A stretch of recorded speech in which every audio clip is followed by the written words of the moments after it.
Hurricanes, with their howling winds, fierce rains, and threat of tornado spin-ups, now is the time to get ready. Southeastern North Carolina is always at risk of becoming a target during hurricane season. But there are ways you can protect yourself and your family before, during, and after a storm. For the next 30 minutes, we'll show you what you need to know as we enter hurricane season 2014.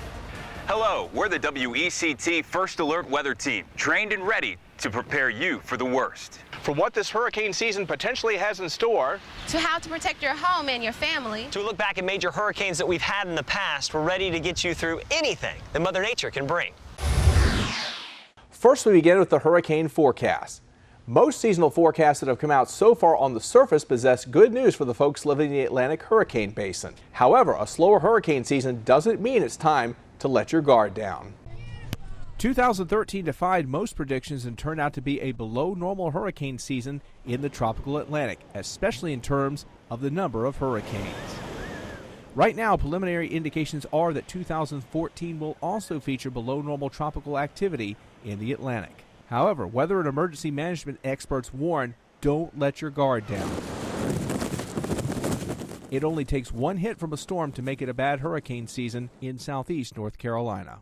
Doctors Phil Klotzbach and William Gray of Colorado State University released the most specific forecast for tropical activity in the tropical Atlantic. Their April 2014 forecast predicts well below normal tropical activity in terms of named storms, hurricanes, and major hurricanes classified as Category 3 or higher on the Saffir-Simpson scale. The two big reasons for their forecasts are below normal water temperatures across much of the tropical Atlantic and the development of a weather phenomena called El Nino. El Nino is simply defined as warmer than normal water temperatures in the equatorial Pacific. This phenomena usually alters weather patterns over the entire planet, typically causing flooding in western South America and drought in Australia. According to many researchers, El Nino typically causes increased wind shear over much of the Atlantic basin. This is a negative factor for hurricane development. 1992 was also a below-normal hurricane season like 2014 is forecast to be. Yet Hurricane Andrew, one of only 3 Category 5 hurricanes to strike the U.S. in the last century, hit South Florida in August of that year. Try telling the residents of South Florida that 1992 was a slow hurricane season. The lesson is, always be prepared. hurricane names are recycled every 6 years, so that means 2008's hurricane names will be used again during the 2014 Atlantic hurricane season, with the exception of some that have been retired. So let's take a look at the names that the National Hurricane Center issued for the 2008 hurricane season. And right beside it are the names that the National Hurricane Center issued for this year's hurricane season. You may have noticed Gustav, Ike, and Paloma were not reused for the 2014 season. Instead, they have been replaced by Gonzalo, Isaias, and Paulette. The National Hurricane Center will not reuse a name if that particular storm was very costly or deadly. Average hurricane activity follows a bell curve shape. Storms tend to be infrequent on the edges of the season, that's June and November, and most common in the heart of the season, August and September. That's when the hurricane-friendly combination of the warmest ocean waters and the lightest upper-level winds are usually achieved. August and September are also North Carolina's most common months for hurricane landfalls. In fact, the last hurricane to strike our state was Irene on August 27, 2011. And though North Carolina is far less likely to experience a hurricane landfall in the fringe months of June and November, certainly tropical storms and remnant tropical systems are fairly frequent visitors in these months.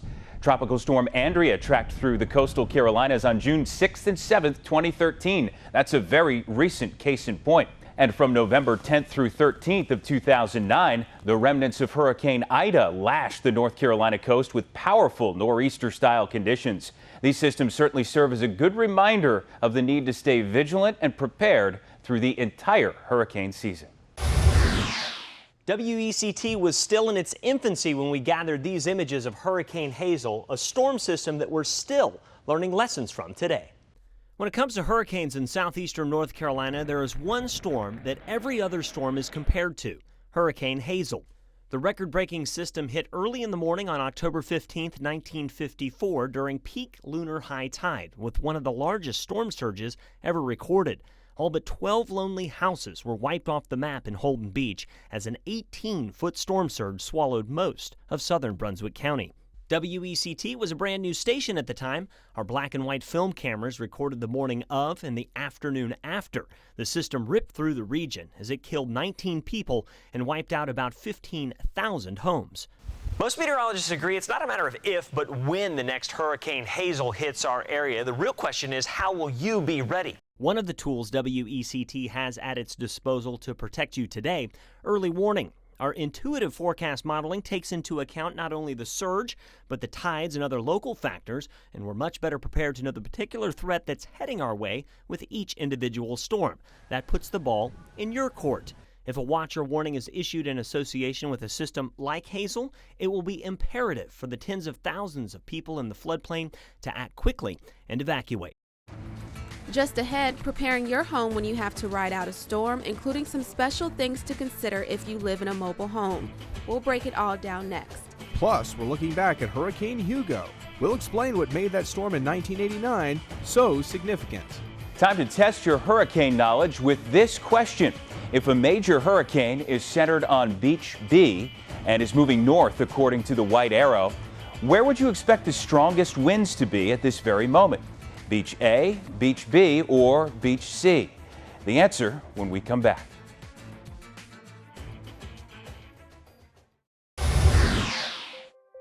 So where would the strongest winds be in this situation? Well, we would not expect them to be at Beach B because the center of a major hurricane, its eye, usually features light or calm winds. And the storm's circulation would mean the winds at Beach A would be offshore or working against the northward motion of the storm itself. But at Beach C, the onshore winds would only be enhanced by the northward motion of the entire storm. And that's where we'd expect the strongest winds. The answer is C. Even in the face of a strong hurricane, many folks are reluctant to leave their homes. However, if you and your family decide to stay, there are many things you need to do to be prepared. Many people are hesitant to leave their home, even in the face of a hurricane warning. However, as Warren Lee, New Hanover County Emergency Manager, says, if you stay at home, you must be prepared. If you choose to stay at home, you need to be prepared for extensive power outages potentially. You need to be prepared for the possibility of a curfew being issued and you not being able to leave your property.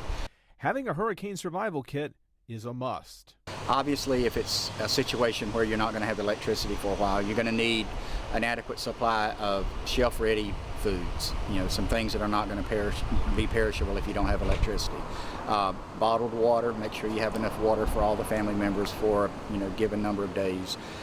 Prescription medicines, if you have medicines that are close to being expired or running out, then make sure you renew those.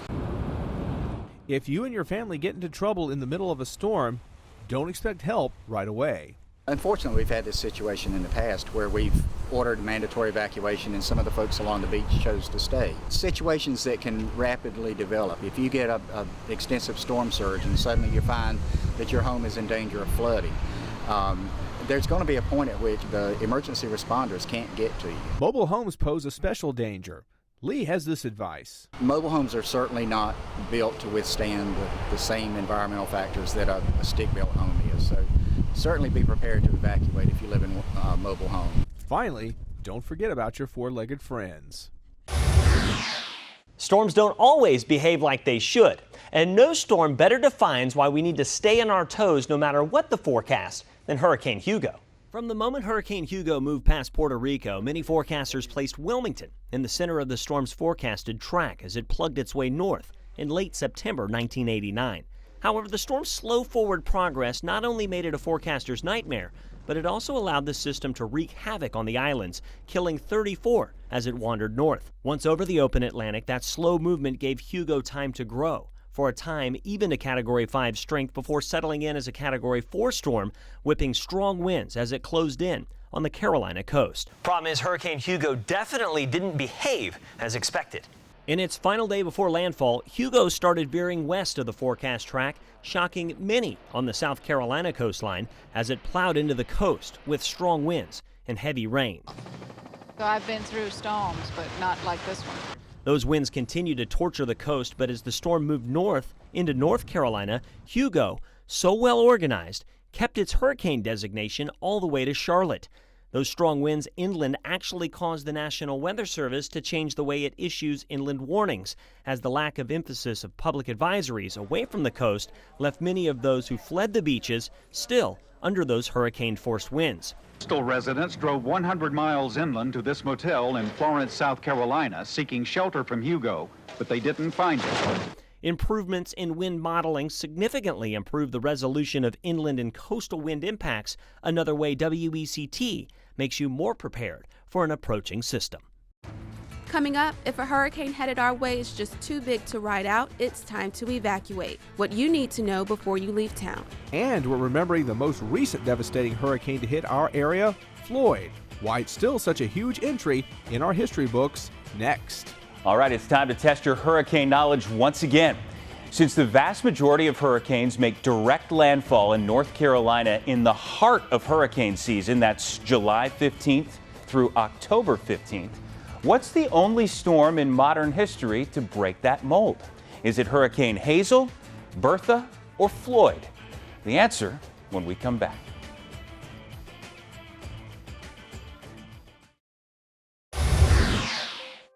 So, which storm did not hit in North Carolina's traditional landfall season of July 15th through October 15th? Well, it's not Floyd of 1999, as that storm hit dead center in the heart of hurricane season in mid-September. And Hazel of 1954 roared ashore on October 15th itself. But in 1996, Hurricane Bertha struck our state just before its typical landfall season on July 12th. So the answer is B. Sometimes an impending hurricane means people need to evacuate. If you're preparing to do that, here are a few things to remember. Make sure you know the evacuation route in your area. Know where you are going to go and leave during the daylight hours if possible. Don't forget to take a map with you just in case you may have to detour. Next, pack a hurricane survival kit. It should include a first aid kit, canned or dried foods, a can opener, and utensils. It should also include a flashlight and extra batteries, bottled water, prescriptions, cell phones, and cell phone chargers. Also, don't forget important documents such as driver's licenses and other identification items, insurance policies, and property inventory.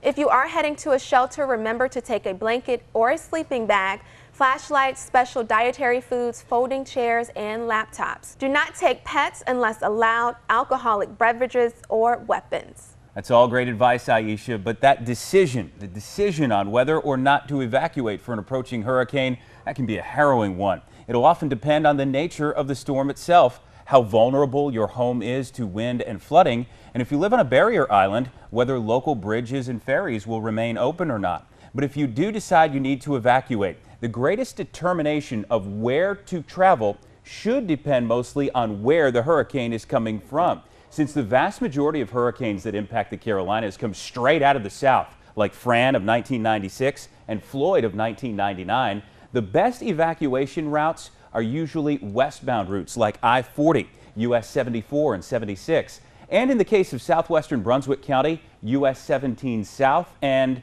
hooking up with US 378 West in South Carolina may be a good option.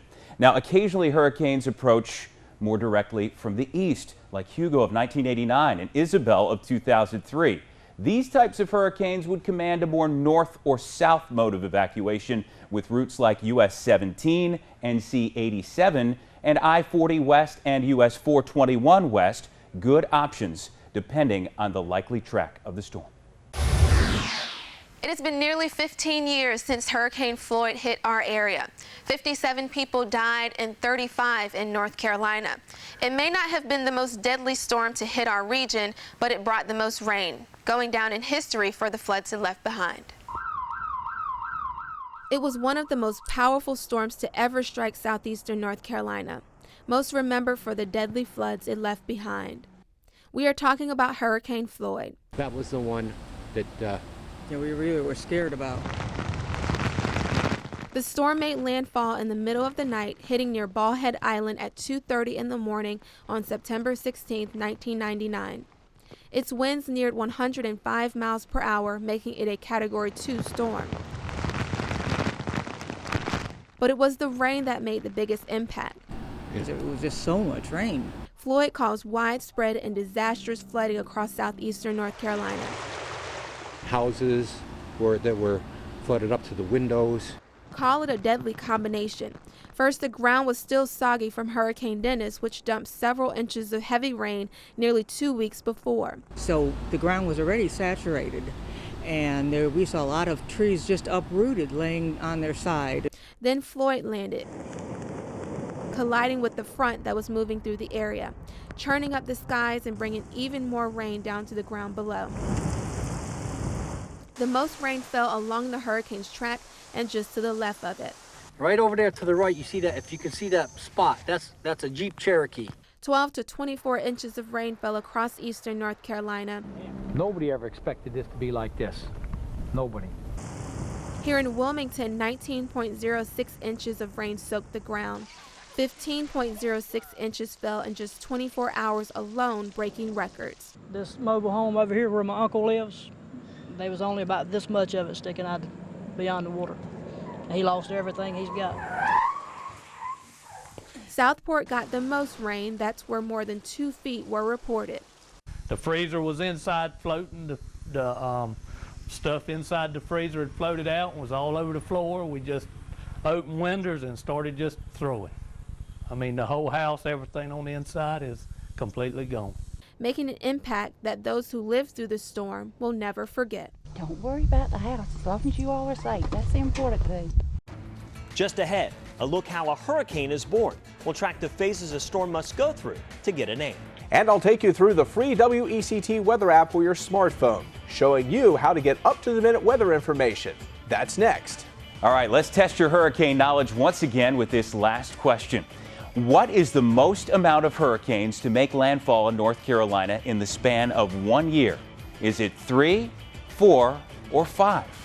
The answer when hurricane season 2014 returns.